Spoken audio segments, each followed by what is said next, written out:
앞선 영상에서 여러분은 저와 함께 물리학의 역사에 관한 큰 흐름을 살펴보았습니다. 지난 이야기에 이어 오늘 소개해드릴 이야기는 특수상대성의 뒤를 이은 아인슈타인의 놀라운 업적 일반상대성 이론을 시작으로 현대에 이르기까지 물리학이 추구하는 방향이 무엇이고 그 여정의 끝은 어디로 향하는지에 관하여 과학 후키를 통해 살펴보도록 하겠습니다. 아인슈타인의 위대한 업적 중 하나인 특수상대성 이론의 출발점이 누구에게나 어디에서나 어떤 일이 있어도 변하지 않을 것이라 굳게 믿었던 시간을 의심함으로써 창안해낸 이론이라면 일반상대성 이론은 우리가 살면서 공기만큼이나 의심의 여지 없이 당연히 존재하는 것으로 여기는 또 하나의 개념, 중력에 대한 의심으로부터 출발합니다. 여러분은 빠르게 움직이는 버스가 급정거했을 때 혹은 버스가 급격하게 출발했을 때 몸이 앞으로 또는 뒤로 쏠리는 걸 느껴보신 적이 있으신가요? 버스가 앞으로 가기 위해 가속을 하게 되면 우리를 태운 버스는 앞으로 나아가게 되고 타고 있던 우리들의 몸은 관성에 의해 정지해 있으려고 합니다. 이 때문에 타고 있는 우리의 시선으로는 우리의 몸이 버스 뒤로 쏠리는 것 같이 느끼게 되죠. 반대로 버스가 갑자기 서버리게 되면 미처 서지 못한 우리들의 몸은 관성에 의해 계속 앞으로 나아가려 하기 때문에 앞으로 쏠리게 되는 것 같이 느끼게 됩니다. 이러한 착각 때문에 발생하는 힘을 우리는 관성에 의해 만들어진 힘, 다시 말해 관성력이라고 부릅니다. 이러한 힘은 가속하고 있는 상황에서 또는 감속하고 있는 상황에서만 느낄 수 있는데요. 만일 어두컴컴해 아무것도 볼 수 없는 우주선 안에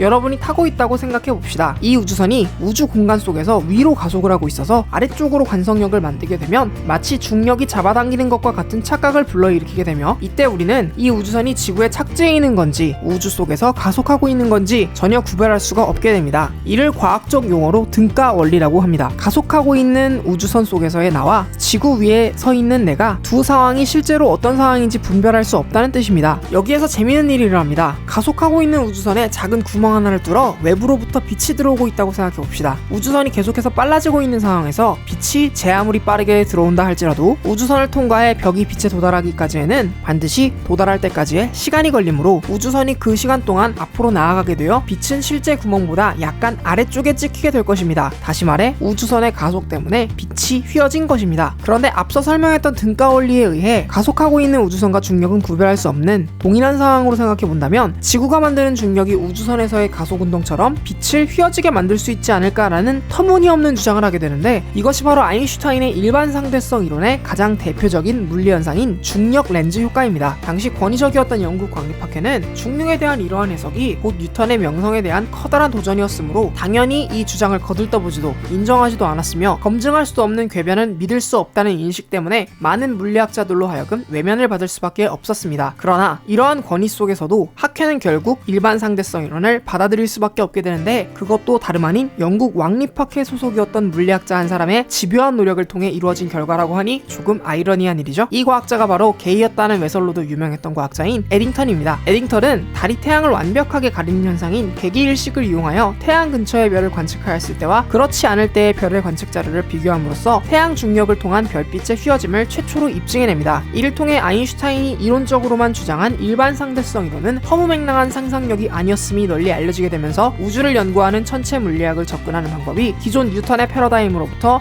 아인슈타인의 새로운 패러다임으로 전환되는 커다란 계기가 됩니다. 이후 예수회의 사제이자 천문학자였던 르메트르는 아주 빽빽하게 밀도가 높은 하나의 특이점으로부터 거대한 폭발과 팽창이 일어나 현재의 우주를 만들었고 이 우주는 여전히 팽창하고 있다는 가설인 팽창하는 우주론을 선보이는데요. 미국의 천문학자인 에드윈 허블에 의해 멀어지는 은하에서 방출된 빛이 도플러 효과에 의해 본래의 색보다 붉은색 계열로 늘어지는 현상인 적색 편의 현상이 관측되면서 팽창하는 우주론의 주장이 뒷받침되게 됩니다. 이후 이 이론은 빅뱅 이론이라는 이름으로 현재 우주가 탄생하게 된 이론들 중 가장 정설로 받아들여지고 있는 이론으로 발전하게 됩니다. 이렇듯 아인슈타인의 일반상대성 이론은 천체와 우주 현상 및 우주의 기원 등 광활하고 무한히 넓은 세상으로의 호기심, 이른바 현대 천체 물리학으로 그 방향성을 공고히 하게 되며 칼 세이건을 포함하여 천체 물리학의 거장 스티븐 호킹 등 많은 학자들의 노력으로 현재까지도 우주에 관한 수많은 연구가 이루어지고 있습니다. 최근 관측되었던 중력파 또한 이러한 연구의 끊임없는 노력의 성과라고 할 수 있겠죠. 이렇게 해서 여러분은 현대 물리학이 추구하는 큰 방향 중 하나인 천체 물리학으로 도달하기까지의 이야기를 살펴보았는데요. 여기서 또 하나의 방향인 대단히 작은 세계로의 이야기, 소리 초입자 물리학에 관해서도 들어봐야겠죠? 이 이야기를 시작하기에 앞서 우리는 앞서 소개되었던 빛에 관한 호기심으로 잠시 눈을 돌리려고 합니다. 그래서 필연적으로 이 빛에 관한 의문의 출발선인 뉴턴 이전으로 잠깐만 돌아가 보도록 할게요. 뉴턴의 과학 이전에도 빛이 무엇일까에 관한 다양한 생각들이 있었는데요. huygens 원리로 잘 알려진 네덜란드 출신의 물리학자 하이언스는 그의 저서인 빛에 관한 논술을 통해 빛은 파동의 성질을 지니며 일정한 파동의 규칙에 의해 매질을 통해 사방으로 퍼져나간다고 서술했습니다. 그러나 최초로 광학을 집대성한 뉴턴은 빛은 작은 빛알갱이로 이루어져 있다고 주장했죠. 그래서 빛은 입자일까요? 파동일까요? 입자와 파동의 대격돌의 역사는 바로 여기서부터 출발합니다. 영국의 의사 출신 물리학자 토머스 영은 이중슬릿 실험을 통해 빛의 간섭 현상을 실험적으로 검증하면서 빛은 파동이라는 증거를 성공적으로 제시하였고, 이후 프랑스의 물리학자였던 프레넬의 노력으로 영의 실험이 세간에 널리 알려지게 되면서 빛의 파동설이 정설로 받아들여지게 만드는 결정적인 계기를 제공하게 됩니다. 그로부터 십수년 후 제임스 클러크 맥스웰에 의해 빛은 전기장과 자기장의 변화가 만들어내는 전자기파의 일종이라는 사실이 밝혀지면서 파동으로서의 입지를 완벽하게 굳히게 됩니다. 그렇게 파동인 줄로만 알았던 빛이 놀랍게도 과거에 뉴턴이 증명해내지 못했던 입자로서의 증거를 실험적으로 증명하게 되는 사건이 있었으니 그것이 바로 아인슈타인의 광량자설을 기반으로 한 광전효과 실험입니다. 자, 다시 아인슈타인의 시대로 넘어와서 산업혁명의 여파로 인해 철강산업이 발달하게 된 유럽의 몇몇 산업 주도국들은 철강이 녹는 온도인 1000도씨 이상의 온도를 측정할 만한 도구를 필요로 하게 되었습니다. 과학자들은 철을 녹일 때 발생하는 붉은 빛의 모티브를 얻어 블랙바디 레디에이션이라는 실험을 구상하게 되고, 한글로 번역한 흑체 복사라는 이 실험은 말 그대로 검은색의 몸체, 즉 아무 빛도 발산하지 않는 상태의 물질에 에너지를 주입했을 때 이 에너지가 얼마나 축적되는가에 따라, 다시 말해 얼마나 뜨거워지는가에 따라 어떠한 색깔의 빛을 방출하는가에 관한 실험입니다. 이러한 실험의 결과 흑제에 축적되는 에너지가 특정한 값만 가지게 된다는 사실을 깨닫게 된 독일의 과학자 막스 플랑크에 의해 최초로 에너지가 축적되는 것은 마치 흐르는 물은 담아둘 수 없으나 컵이라는 틀에 물을 가둬놓을 수 있는 것처럼 보이지 않는 틀에 에너지가 담겨 축적이 된다는 가설인 양자 가설을 주장하게 됩니다. 이러한 양자 가설의 영향을 받은 아인슈타인은 빛이 만인 에너지라면 빛 에너지를 가둬둘 수 있는 알갱이 형태의 틀이 있을 것이며 그 틀 안에 빛 에너지가 가둬져 알갱이로 존재할 것이라는 광량자 가설을 펼치게 됩니다. 이러한 아인슈타인의 주장이 광전효과 실험을 통해 증명이 되고, 이후 컴퓨터의 산란 실험으로 확증되면서 다시금 빛은 입자로서의 입지를 갖추게 됩니다. 그러나 기존에 있던 빛의 파동이라는 증거를 전면 방박할 수 없었던 이유 때문에 결국 물리학계는 빛이 입자와 파동의 성질을 둘 다 띈다는 의미인